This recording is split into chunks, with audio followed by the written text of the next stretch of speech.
When you write an essay, the first thing is to get lots of ideas.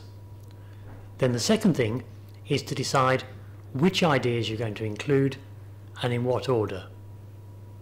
But then comes the difficult part. Now you have to express the ideas in correct English, and that's hard. Well, now I'm going to show you a technique that I've used myself for years and which lots of my students have adopted with excellent results. It's a simple technique which you can try yourself. It takes a bit of practice, but after a while it gets easier and easier, and soon it becomes second nature. And by that stage, you've taken a quantum leap forward as a language learner. First, I want to show you a few lines from a story by Serie.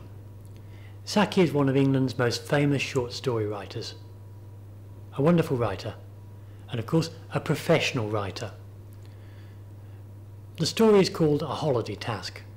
It starts like this. Kenelm Jerton entered the dining hall of the Golden Galleon Hotel in the full crush of the luncheon hour.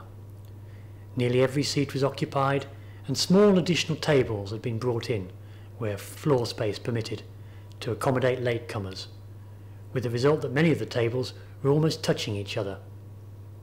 Jerton was beckoned by a waiter to the only vacant table that was discernible, and took his seat with the uncomfortable and wholly groundless idea that nearly everyone in the room was staring at him. He was a youngish man of ordinary appearance, quiet of dress and unobtrusive of manner, and he could never wholly rid himself of the idea that a fierce light of public scrutiny beat on him as though he had been a notability or a super nut. Now that's a professional writer at work in his mother tongue, English. He uses sophisticated vocabulary and complicated sentence structures. Perhaps you can write like that in your own language, but you're not expected to be able to write like a professional story writer in English. So what could you do if you wanted to describe that scene? Well, here's my version in simple English. Kenelm Jerton entered the restaurant of the Golden Galleon Hotel. It was nearly full, and there was very little space between the tables. A waiter showed Jerton to the only free table. Jerton thought, wrongly, that everyone was watching him. He was young and he looked normal. His clothes were normal, but he always thought that people were looking at him as if he was famous.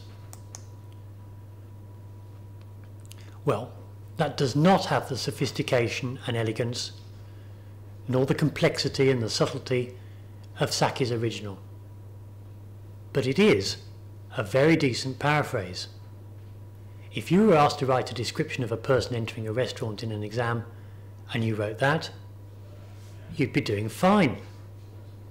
You aren't expected to write like Serie, especially in a foreign language.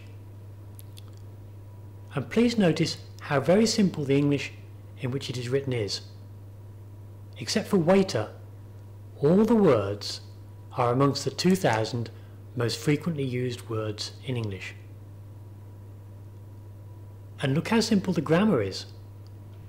Look at the phrase, everyone was watching him. That is one of the very simplest grammatical structures in English. Subject plus verb plus object. The man saw the dog.